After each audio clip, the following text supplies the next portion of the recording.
Hi hello, welcome to ಅಭಿವ್ಯಕ್ತಿ ಕಥಾಲೋಕ. ಉಸಿರಾದೆ ನೀ ಜೀವಕ್ಕೆ 57ನೇ ಎಪಿಸೋಡ್ನ ಸ್ಟಾರ್ಟ್ ಮಾಡೋಣ. ನಿಮ್ಮ ಗೆಳೆಯ ದೊಡ್ಡ ಏನೋ ಹೋಗಲಿ ಪಾಪ, ಹಳ್ಳಿಯಲ್ಲಿ ಬೆಳೆದವನು ಸಣ್ಣ ಪುಟ್ಟ ತಪ್ಪು ಮಾಡಿರ್ಬೋದು ಅಂತ ನೀವು ಫೋನ್ ಮಾಡಿ ಕೇಳ್ಕೊಂಡ ತಕ್ಷಣ ಆಯಿತು ನಿಮ್ಮ ಕೇಸ್ ತೊಗೊಳ್ತೀನಿ ಅಂತ ಹೇಳಿ ನಿಮ್ಮ ಗೆಳೆಯ ಚಂದ್ರಕಾಂತ್ ಮಿತ್ರನ ಪರವಾಗಿ ಬೇಲ್ ಅರ್ಜಿ ಸಲ್ಲಿಸಿದ್ರೆ ನಿಮ್ಮವನು ಮಾಡಿರೋದು ಸಣ್ಣ ಪುಟ್ಟ ತಪ್ಪಲ್ಲ ಕಣ್ರಿ. ನಂಬರ್ 1 ಫೋರ್ಟ್ ಎಂಟ್ರಿ ನನ್ನ ಮಗ ಆ ಚಂದ್ರಕಾಂತ್. ಬಾಲ್ಯದಲ್ಲಿ TV ರೇಡಿಯೋಗಳಲ್ಲೆಲ್ಲ ಜೀನಿಯಸ್ ಚೈಲ್ಡ್ ಅಂತ ಹೆಸರು ಮಾಡಿದ್ದವನು ನಂತರ ಅಪಘಾತದಲ್ಲಿ ತನ್ನ ಕುಟುಂಬದ ಸದಸ್ಯರನ್ನು ಕಳ್ಕೊಂಡು ಅನಾಥಾಶ್ರಮ ಸೇರಿ ಹೆಸರಿಲ್ಲದಂತೆ ಮಾಯವಾದ. ಈಗ ಅದೆಷ್ಟೋ ಜನರಿಗೆ ಅವನು ಬದುಕಿದ್ದಾನೆ ಅನ್ನೋದೇ ಗೊತ್ತಿಲ್ಲ. ನಂತರ ನಿಮ್ಮ ಸ್ನೇಹ ಬೆಳೆಸ್ಕೊಂಡು ಹಣ ಸಂಪಾದನೆ ಮಾಡೋಕ್ಕೆ ಸಣ್ಣ ಪುಟ್ಟ ಮೋಸ ಮಾಡ್ತಾ ನಿಮಗೆ ಓದೋಕ್ಕೆ ಸಹಾಯ ಮಾಡ್ಕೊಂಡಿದ್ದವನು ನಂತರ ಹೆಣ್ಣು ಮಕ್ಕಳ ಕಳ್ಳ ಸಾಗಾಣಿಕೆಗೆ ಕೈ ಹಾಕ್ತ. ಬಡವರ ಮನೆಯ ಹೆಣ್ಣುಮಕ್ಕಳನ್ನು ಮದುವೆ ಅನ್ನೋ ಸಂಕೋಲೆಯಲ್ಲಿ ಬಂಧಿಸಿ ಅವರನ್ನು ತನ್ನ ಮನತಣಿಯೇ ಅನುಭವಿಸಿದ ನಂತರ ಅವರನ್ನು ತನ್ನ ಆಟದ ವಸ್ತು ಅನ್ನುವಂತೆ ವಿದೇಶಕ್ಕೆ ಮಾರಾಟ ಮಾಡ್ತಾ ಇದ್ದವನನ್ನು ಸ್ಥಳದಲ್ಲೇ ಗುಂಡಿಟ್ಟು ಕೊಲ್ಲೋ ಬದಲು ನನ್ನ ಹತ್ರ ಬಂದು ಬೇಲ್ ಕೊಡಿಸಿ ಅವನು ಬೇರೆಲ್ಲೋ ಹೋಗಿ ಬದುಕಿಕೊಳ್ತಾನೆ ಅಂತ ಹೇಳ್ತಾ ಇದ್ದೀರಲ್ಲ, ನಿಮಗೆ ನಾಚಿಕೆ ಆಗಲ್ವಾ? ನೋಡ್ರಿ, ಇದು ಚೆಕ್. ನೀವು ನನಗೆ ಅಂತ ಕೊಟ್ಟ ಹಣದಲ್ಲಿ ನಾನು ಕೋರ್ಟ್ ಅಟೆಂಡ್ ಮಾಡಿ ಆ ಕಂತ್ರಿ ಕಜ್ಜಿ ನಾಯಿ ಪರವಾಗಿ ವಾದ ಮಾಡಿದ್ದಕ್ಕೆ ಅರ್ಧದಷ್ಟು ಫೀಸ್ ತೊಗೊಂಡು ಉಳಿದರ್ಧ ನಿಮಗೆ ವಾಪಸ್ ಕೊಡ್ತಾ ಇದ್ದೀನಿ. ಇದನ್ನು ತೊಗೊಂಡು ಹೊರಟೋಗಿ. ಇನ್ಯಾವತ್ತೂ ಈ ಕಡೆಗೆ ತಲೆ ಹಾಕಬೇಡಿ. ಏನೋ ಹೋಗಲಿ ಪಾಪ, ಯಾರೂ ನಿಮ್ಮ ಕೇಸ್ ತೊಗೊಳ್ತಾ ಇಲ್ಲ ಅಂತ ಕರುಣೆ ತೋರಿಸಿ ನಾನು ಒಪ್ಪಿದ್ದಕ್ಕೆ ಕೃತಜ್ಞತೆ ಸಲ್ಲಿಸೋದನ್ನು ಬಿಟ್ಟು ಏನೋ ಪುಡಿಗಾಸು ಕೊಟ್ಟು ನನ್ನನ್ನೇ ಕೊಂಡ್ಕೊಂಡ ಹಾಗೆ ಮಾತಾಡ್ತೀರಾ? ಧ್ವನಿ ಏರಿಸಿ ರೇಗಿದ ವ್ಯಕ್ತಿಯ ಕೈಗೆ ಅವರು ಕೊಟ್ಟಿದ್ದ ಚೆಕ್ನ ಹಿಂದಿರುಗಿಸಿದ ಸಿಂಹ, ಕ್ಷಮಿಸಿ ಸರ್, ಏನೋ ತಿಳಿದೆ ತಪ್ಪಾಗಿ ಮಾತಾಡಿಬಿಟ್ಟೆ. ನಿಮ್ಮಂಥ ದೊಡ್ಡ ಲಾಯರ್ ನಮ್ಮ ಕೇಸ್ನ ತೊಗೊಂಡಿರೋದೇ ನಮ್ಮ ಅದೃಷ್ಟ. ಆದರೆ ನನ್ನ ಗೆಳೆಯ ಪಾಪ ಜೈಲಲ್ಲಿ ಕಷ್ಟಪಡ್ತಿದ್ದಾನಲ್ಲ ಅನ್ನೋ ನೋವಲ್ಲಿ ಹಾಗೆ ಮಾತಾಡಿಬಿಟ್ಟೆ, ಕ್ಷಮಿಸಿ ಸರ್. ಈಗ ನನ್ನ ಗೆಳೆಯನ ಅಳಿವು ಉಳಿವು ಇರೋದು ನಿಮ್ಮ ಕೈಯಲ್ಲೇ.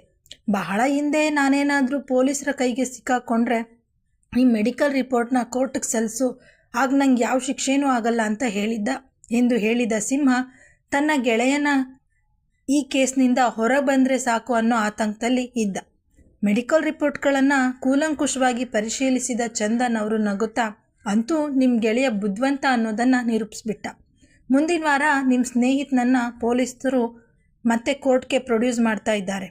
ಈ ರಿಪೋರ್ಟ್ನ ಸಹಾಯದಿಂದ ನಿಮ್ಮ ಸ್ನೇಹಿತನಿಗೆ ಕೇಸ್ನಿಂದ ಬಿಡುಗಡೆ ಸಿಗದೆ ಹೋದರೂ ಜೈಲುವಾಸ ಅನುಭವಿಸೋ ಬಾಧೆ ಇರೋದಿಲ್ಲ. ಅಂತೂ ಮಗುನ ಚಿವುಟಿ ಅವನೇ ತೊಟ್ಲನ್ನು ಸಹ ತೂಗೋ ವ್ಯವಸ್ಥೆ ಮಾಡ್ಕೊಂಡಿದ್ದಾನೆ. ಆದರೆ ನಿಜ ಹೇಳ್ತೀನಿ ಸಿಂಹ, ನನಗೀಗಲೂ ನಿಮ್ಮ ಗೆಳೆಯ ಇಷ್ಟೊಂದು ಬುದ್ಧಿವಂತನಾಗಿದ್ದರೂ ಸಹ ಮರ್ಯಾದೆ ನೆಮ್ಮದಿಯ ಬದುಕನ್ನು ಆಯ್ಕೆ ಮಾಡಿಕೊಳ್ಳದೆ ಯಾಕಿಂತ ಕ್ರಿಮಿನಲ್ ಆದ ಅನ್ನೋ ಕುತೂಹಲ ಇದೆ. ನಿಮಗೆ ಗೊತ್ತಿದೆ ಅಲ್ವಾ, ವೈದ್ಯರ ಬಳಿ ಲಾಯರ್ ಬಳಿ ಸುಳ್ಳು ಹೇಳಬಾರ್ದು ಅಂತ. ಹಾಗಾಗಿ ನೀವು ನಿಮ್ಮ ಗೆಳೆಯನ ಪಾಸ್ಟ್ ಬಗ್ಗೆ ಹೇಳಿದ್ರೆ ನನಗೆ ಹೆಚ್ಚಿನ ಸಹಾಯ ಆಗುತ್ತೆ. ಹೇಳಿದ್ರೆ ಬೇಸರದ ನಿಟ್ಟುಸಿರು ಬಿಟ್ಟ ಸಿಂಹ, ನೀವೀಗ ಯೋಚನೆ ಮಾಡ್ದಂತೆ ನಾನು ಸಹ ಅವನಿಗೆ 1000 ಸಲ ಹೇಳಿದ್ದೀನಿ ಸರ್, ಇದೆಲ್ಲ ಕ್ರಿಮಿನಲ್ ಕೆಲಸ ಬಿಟ್ಟು ಒಂದು ಒಳ್ಳೆ ಹುಡುಗಿನ ನೋಡಿ ಮದುವೆ ಮಾಡ್ಕೊಂಡು ಸೆಟ್ಲ್ ಆಗು ಅಂತ. ಆದರೆ ಅವನು ನನ್ನ ಹಾಗೆ ಅಲ್ಪತೃಪ್ತನಲ್ಲ. ಸಮಾಜದಲ್ಲಿ ದೊಡ್ಡ ಮಟ್ಟದ ಸಾಧನೆ ಮಾಡಿ ಎಲ್ಲೆಲ್ಲೋ ಅವನ ಹೆಸರೇ ರಾರಾಜಿಸುವಂತೆ ಮಾಡಬೇಕು ಅನ್ನೋ ಆಸೆ ಇಟ್ಕೊಂಡಿದ್ದ. ಅದಕ್ಕೆ ತಕ್ಕಂತೆ ನೀರಿನಲ್ಲಿರೋ ಕಣಗಳನ್ನು ಉಪಯೋಗಿಸ್ಕೊಂಡು ವಾಟರ್ ಬಾಂಬ್ ತಯಾರಿಸೋ ಬಗ್ಗೆ ಒಂದು ಪ್ರಾಜೆಕ್ಟ್ ರೆಡಿ ಮಾಡಿದ್ದ. ಆದರೆ ಯಾವ ಯೂನಿವರ್ಸಿಟಿ ಅವರು ಅವನ ಆವಿಷ್ಕಾರದ ಬಗ್ಗೆ ತಿಳ್ಕೊಳ್ಳೋ ಆಸಕ್ತಿ ತೋರಿಸಲೇ ಇಲ್ಲ. ಸರ್ಕಾರದ ಮೊರೆ ಹೋದಾಗ ಅಲ್ಲಿ ಲಂಚದ ಹಾವಳಿಗೆ ಇವನ ವಿದ್ವತ್ತು ಕೊಳೆತು ಮೂಲೆ ಸೇರಿತ್ತು. ಇದರೆಲ್ಲದರ ಮಧ್ಯೆ ಅವನು ಒಂದು ಹುಡುಗಿಯನ್ನು ಪ್ರಾಣಕ್ಕಿಂತ ಹೆಚ್ಚಾಗಿ ಪ್ರೀತಿಸಿದ್ದ. ನಾನೇ ಮುಂದೆ ನಿಂತು ಅವನ ಮದುವೆ ಮಾಡಿಸ್ಬೇಕು ಅಂತ ಇದ್ದೆ. ಆದರೆ ಆ ಹುಡುಗಿ ಕೊನೆ ಗಳಿಗೆಯಲ್ಲಿ ನೀನು ಒಳ್ಳೆ ಕೆಲಸದಲ್ಲಿಲ್ಲ, ಹೇಳ್ಕೊಳ್ಳೋಷ್ಟು ಸಂಪಾದನೆ ಇಲ್ಲ, ಅದಕ್ಕೆ ನಮ್ಮ ಸಂಬಂಧವನ್ನ ನಮ್ಮ ಮನೆಯಲ್ಲಿ ಒಪ್ಪಲ್ಲ ಅಂತ ಹೇಳಿಬಿಟ್ಲು. ನನ್ನ ಗೆಳೆಯನಿಗೆ ತನ್ನ ಹುಡುಗಿಯ ತಿರಸ್ಕಾರವನ್ನು ಸಹಿಸೋಕ್ಕಾಗಲಿಲ್ಲ.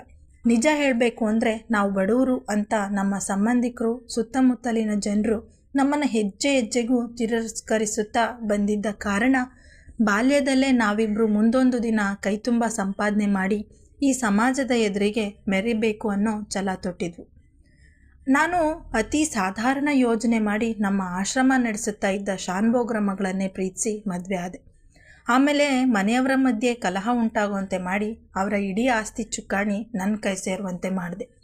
ಆದರೆ ಚಂದ್ರ ನನ್ನ ಹಾಗಲ್ಲ, ಬದುಕಲ್ಲಿ ಯಾವಾಗಲೂ ಥ್ರಿಲ್ ಬೇಕು ಅನ್ನೋ ಮಾತನ್ನು ಆಡ್ತಾ ಇದ್ದ. ಹಾಗೆ ತನ್ನ ಬುದ್ಧಿವಂತಿಕೆ ಉಪಯೋಗಿಸಿ ದೊಡ್ಡ ವಿಜ್ಞಾನಿ ಆಗೋ ಕನಸನ್ನು ಕೂಡ ಕಂಡಿದ್ದ. ಆಗಲೇ ಅವನು ಆ ಹೆಣ್ಣನ್ನು ಪ್ರೀತಿಸಿದ್ದು. ಆದರೆ ಮತ್ತದೇ ಅವನು ಬಡವ ಅನ್ನೋ ಕಾರಣಕ್ಕೆ ಸಿಕ್ಕ ತಿರಸ್ಕಾರದಿಂದ ಅವನು ತುಂಬ ನೊಂದು ಹೋದ. ಆಮೇಲೆ ಅದೇನಾಯ್ತೋ ಏನೋ, ಒಂದು ವಾರ ಬಿಟ್ಟು ಆ ಹುಡುಗಿ ಮನೆಗೆ ಹೋಗಿ ನನಗೆ ಫಾರಿನ್ನಲ್ಲಿ ಕೆಲಸ ಸಿಕ್ಕಿದೆ, ಮುಂದಿನ ತಿಂಗಳೇ ಅಲ್ಲಿ ಕೆಲಸಕ್ಕೆ ಜಾಯಿನ್ ಆಗ್ತಾ ಇದ್ದೀನಿ ಅಂತ ಹೇಳಿ ತನ್ನ ವರ್ಕ್ ಆರ್ಡರ್ ಕಾಪಿಯನ್ನು ತೋರಿಸ್ದ.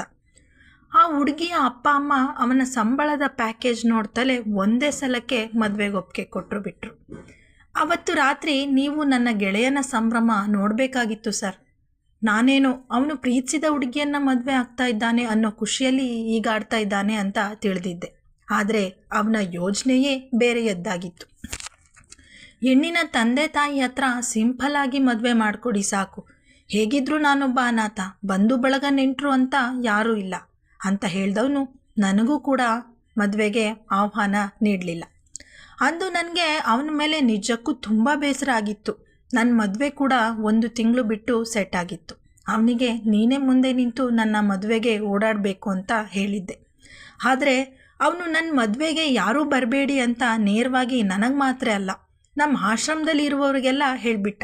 ಆಮೇಲೆ ದೇವಸ್ಥಾನದಲ್ಲಿ ಸಿಂಪಲ್ಲಾಗಿ ಅವನ ಮದುವೆ ನಡೀತು. ಮದುವೆ ನಂತರ ಆಶ್ರಮದ ಕಡೆಗೆ ಅವನು ಬರಲೇ ಇಲ್ಲ. ಮಾವನ ಮನೆಯಲ್ಲಿ ಅದ್ದೂರಿ ಆತಿಥ್ಯ ಅನುಭವಿಸ್ತಾ ಇದ್ದವನು ಸುಮಾರು 15 ದಿನ ಬಿಟ್ಟು ತನ್ನ ಹೆಂಡತಿ ಜೊತೆಗೆ ಚೆನ್ನೈಗೆ ಹೋಗಬೇಕು, ಅದೇನೋ ವೀಸಾ ತೊಂದರೆ ಆಗಿದೆ ಅಂತ ಹೇಳ್ದ. ಹಳ್ಳಿ ಜನ ಸರ್, ಅವನ ಅತ್ತೆ ಮಾವ ನಂಬಿ ಮಗಳನ್ನು ಅವನ ಜೊತೆ ಕಳಿಸ್ಕೊಟ್ರು ಅಷ್ಟೇ ಸರ್. ಅವತ್ತೇ ಲಾಸ್ಟ್ ಅವನ ಅತ್ತೆ ಮಾವ ಮತ್ತು ಮಗಳ ಮುಖ ನೋಡಲೇ ಇಲ್ಲ. ನಾನು ಆವಾಗವಾಗ ಅವನ ಫೋನ್ಗೆ ಕಾಲ್ ಟ್ರೈ ಮಾಡ್ತಾನೇ ಇದ್ದೆ, ಆದರೆ ಅದು ಸ್ವಿಚ್ ಆಫ್ ಬರ್ತಿತ್ತು. ಊರವರೆಲ್ಲ ಏನೋ ಅನಾಹುತ ನಡೆದು ಗಂಡ ಹೆಂಡತಿ ತೀರ್ಕೊಂಡು ಬಿಟ್ಟಿರಬೇಕು ಅಂತ ಅವರವರೇ ತೋಚಿದ ಹಾಗೆ ಮಾತಾಡೋಕ್ಕೆ ಶುರು ಮಾಡಿದರು. ನಾನು ಆ ಹೆಣ್ಣಿನ ತಂದೆ ತಾಯಿ ಜೊತೆಗೆ ಹೋಗಿ ಪೊಲೀಸ್ಗೆ ದೂರು ಸಹ ಕೊಟ್ಟು ಬಂದೆ. ಆದರೆ ಅವನ ಸುಳಿವೇ ಇಲ್ಲ. ಹೀಗಿರುವಾಗ ನನ್ನ ಮದುವೆ ದಿನ ನನ್ನ ಬ್ಯಾಂಕ್ ಖಾತೆಗೆ ಯಾರೋ 5 ಲಕ್ಷ ಹಣ ಜಮೆ ಮಾಡಿದರು. ನನ್ನಂಥ ಬಡವನ ಖಾತೆಗೆ 5 ಲಕ್ಷ ಯಾರು ಹಾಕಿರ್ಬೋದು ಅಂತ ಯೋಚಿಸ್ತಾ ಇರುವಾಗ ಒಂದು ಅನಾಮಧೇಯ ಕರೆ ಬಂದಿತ್ತು. ನನ್ನ ಗೆಳೆಯ ಚಂದ್ರಕಾಂತ್ ಮಿತ್ರ ಕರೆ ಮಾಡಿ ನನ್ನ ಮದುವೆಗೆ ಬರೋಕ್ಕಾಗಲಿಲ್ಲ, ತುಂಬ ಕೆಲಸ ಇತ್ತು ಅಂತ ಕ್ಷಮೆ ಕೋರಿ, ಹಾಗೆ ನನ್ನ ಖಾತೆಗೆ ಅವನೇ ಉಡುಗೊರೆ ಅಂತ ಹೇಳಿ ಹಣ ಹಾಕಿದ್ದು ಅಂತ ಹೇಳ್ದ. ನನಗೆ ನಿಜಕ್ಕೂ ಅಚ್ಚರಿ, ಆಘಾತ, ಸಂತೋಷ, ಒಂಥರ ಎಲ್ಲ ಮಿಶ್ರ ಭಾವನೆ ಮೂಡಿತ್ತು. ನಾನೇನು ನೀನು ನಿನ್ನ ಹೆಂಡತಿ ಸತ್ತೋಗಿದ್ದೀರಾ ಅಂತ ತಿಳಿದು ಬಹಳ ದುಃಖಪಟ್ಟಿದ್ದೆ. ಸದ್ಯ ಬದುಕಿದ್ಯಲ್ಲ ಅಂತ ಹೇಳಿದ್ರೆ ಗಹಗಹಿಸಿ ನಗುತ್ತಾ, ಜನರ ಕಣ್ಣಿಗೆ ನಾನು ಸತ್ತಂತೆ ಇರಲಿ ಬಿಡು ಸಿಂಹ, ನಾನು ನನ್ನ ಹೊಸ ಬದುಕಲ್ಲಿ ತುಂಬ ಸಂತೋಷವಾಗಿದ್ದೀನಿ. ಈ ಪ್ರೀತಿ ಪ್ರೇಮ ಅನ್ನೋ ಉಸಿರು ಕಟ್ಟಿಸೋ ವಾತಾವರಣಕ್ಕಿಂತ ಸ್ವಚ್ಛಂದವಾಗಿ ಹಕ್ಕಿಯ ಹಾಗೆ ಹಾರಾಡ್ತಾ ಖುಷಿಯಾಗಿದ್ದೀನಿ. ಹಾಗೆ ನಮ್ಮ ಮಧ್ಯೆ ಆಗಿದ್ದ ಒಪ್ಪಂದ ನೆನಪಿದೆ ತಾನೇ? ನನ್ನ ಸಂಪಾದನೆಯ ಅರ್ಧ ಹಣ ನಿನ್ನ ಖಾತೆ ಸೇರುತ್ತೆ. ಹಾಗೆ ನೀನು ನಿನ್ನ ಜೀವನದಲ್ಲಿ ಅದೇನು ಸಂಪಾದನೆ ಮಾಡ್ತೀಯ ಅದರ ಅರ್ಥ ನನ್ನ ಖಾತೆಗೆ ಸೇರಬೇಕು. ಹಾಗಾಗಲಿಲ್ಲ ಅಂದರೆ ನೀನು ನಿನ್ನ ಬದುಕಲ್ಲಿ ನೆಮ್ಮದಿಯಾಗಿರಲ್ಲ ಅಂತ ಹೇಳಿ ಫೋನ್ ಕಟ್ ಮಾಡೋ ಮೊದಲು ಇದು ನನ್ನ ನಂಬರ್ ಅಲ್ಲ, ಹಾಗೆ ನನ್ನದು ಅಂತ ಇನ್ಮುಂದೆ ಯಾವುದೇ ನಂಬರ್, ಹೆಸರು, ವಿಳಾಸ ಇರಲ್ಲ. ನಾನೇ ಬೇಕಾದಾಗ ನಿನ್ನ ಕಾಂಟ್ಯಾಕ್ಟ್ ಮಾಡ್ತೀನಿ ಅಂತ ಹೇಳ್ದ. ನಾನು ಕರೆ ಮಾಡೋಕ್ಕೆ ಮೊದಲು ನಿನ್ನ ಹೆಂಡತಿ ಹೇಗಿದ್ದಾಳೆ ಅದಾದರೂ ಹೇಳು ಅಂತ ಕೇಳಿದೆ. ಆಗ ಅವನು ನಗುತ್ತಾ, ಯಾವ ಹೆಂಡತಿ? ಹಣದ ಮುಖ ನೋಡಿ ನನ್ನ ಪ್ರೀತಿ ಬೇಡ ಅಂತ ಹೇಳ್ದವಳು ಹೆಂಡತಿ ಆಗೋಕ್ಕೆ ಲಾಯಕ್ಕಿಲ್ಲ. ಅವಳಿಗೆ ನನ್ನ ಪ್ರೀತಿಗಿಂತ ಹಣ ಮುಖ್ಯ ಆಯ್ತಲ್ವಾ, ಅದಕ್ಕೆ ಅದೇ ಹಣಕ್ಕೆ ಅವಳನ್ನು ಮಾರಿಬಿಟ್ಟೆ. ಈಗ ಹೆಜ್ಜೆ ಹೆಜ್ಜೆಗೂ ಅವಳ ಮೈ ಸೋಕಲು ಜನ ಹಣ ಕೊಡ್ತಾರೆ ಕಣೋ ಸಿಂಹ ಅಂತ ಹೇಳಿ ಕುಹಕವಾಗಿ ನಕ್ಕು ಕಾಲ್ ಕಟ್ ಮಾಡಿದ ಮೇಲೆ ಅವನ ಮಾತನ್ನು ಅರಗಿಸಿಕೊಳ್ಳೋಕ್ಕೆ ನನಗೆ ತುಂಬಾ ಸಮಯ ಬೇಕಾಯಿತು ಎಂದು ಹೇಳಿ ಭಾರವಾದ ಉಸಿರನ್ನು ಹೊರದಬ್ಬಿದವನ ಕಡೆಗೆ ನೀರಿನ ಲೋಟ ಹಿಡ್ದ ಚಂದನ್. ನಿಮಗೆ ನಿಮ್ಮ ಸ್ನೇಹಿತ ಮಾಡ್ತಾ ಇರೋ ಕೆಲಸ ಅಸಹ್ಯ ಅನ್ನಿಸ್ತಾ ಇಲ್ವಾ ಕೇಳಿದಾಗ ಅರೆಗಳಿಗೆ ಮೌನವಾಗಿ ಇದ್ದ ಸಿಂಹ ಮೆಲ್ಲಗೆ ತಲೆ ಆಡಿಸಿ ಇಲ್ಲ ಅಂದ.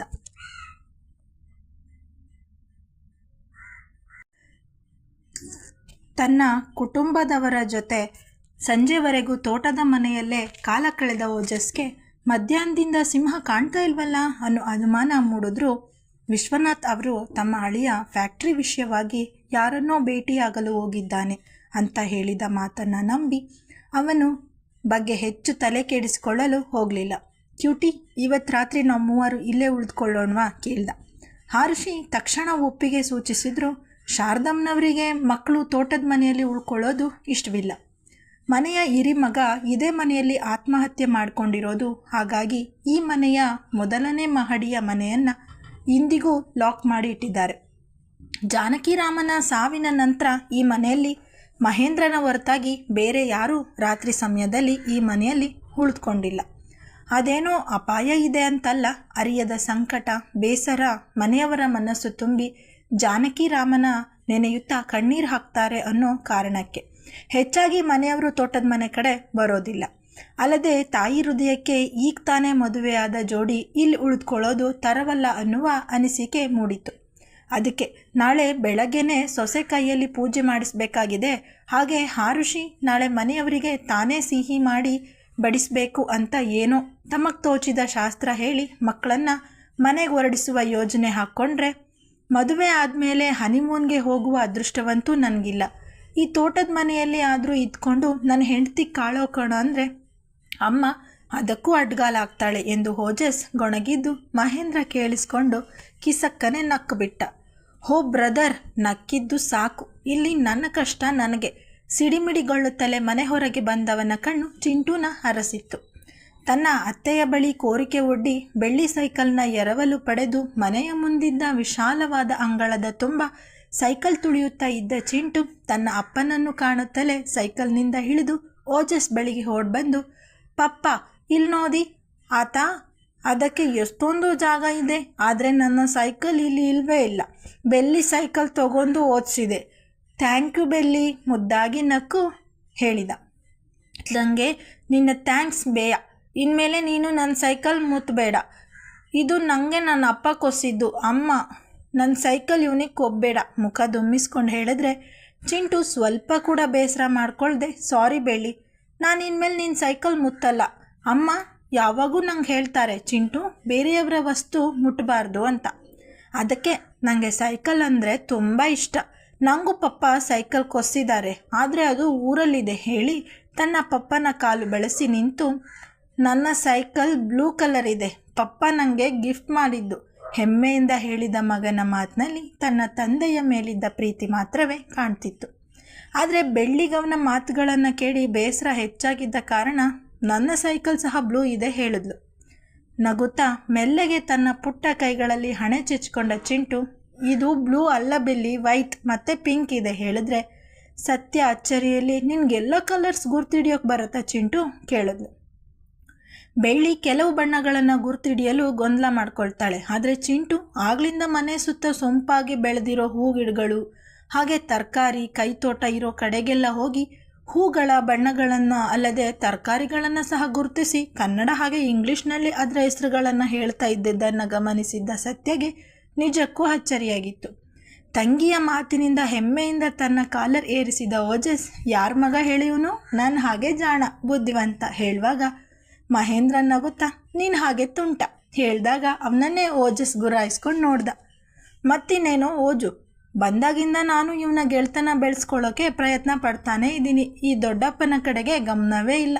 3 ಹೊತ್ತು ಬೆಳ್ಳಿ ಅಂತ ಅತ್ತೆ ಮಗಳ ಹಿಂದೆನೇ ಓಡಾಡ್ತಾ ಇದ್ದಾನೆ ಹೇಳಿದ್ರೆ, ಓಜಸ್ ಸಹ ಮಗನ ರೀತಿಗೆ ಈಗ ನಗುತ್ತಾ, ಹೌದಲ್ವಾ, ನನ್ನ ಮಗ ನೋಡು ಫ್ಲರ್ಟ್ ಮಾಡೋದ್ರಲ್ಲಿ ನನಗಿಂತ ಫಾಸ್ಟ್ ಇದ್ದಾನೆ ಹೇಳಿ ನಕ್ರೆ ಆ ಋಷಿಗೆ ಹಣೆ ಚೆಚ್ಕೊಳ್ಳೋಂಗಾಗಿತ್ತು. ಬೆಳ್ಳಿ ನಮ್ಮ ಮಗನಿಗಿಂತ ದೊಡ್ಡವಳು, ಚಿಂಟುಗೆ ಅಕ್ಕನ ಹಾಗೆ, ದಯವಿಟ್ಟು ಮಕ್ಕಳ ಮನಸ್ಸಿನಲ್ಲಿ ಬೇಡದೇ ಇರೋ ಭಾವನೆಗಳನ್ನು ತುಂಬಬೇಡಿ ಹೇಳಿದ್ರೆ ಅವಳ ಭುಜ ಬೆಳೆಸಿ ನಗುತ್ತಾ, ಹೋಜು, ಹೆಣ್ಣುಮಕ್ಕಳ ವಯಸ್ಸಿಗೂ ಅಟ್ರಾಕ್ಷನ್ಗೂ ಏನಾದರೂ ಸಂಬಂಧ ಇದೆಯಾ ಕ್ಯೂಟಿ?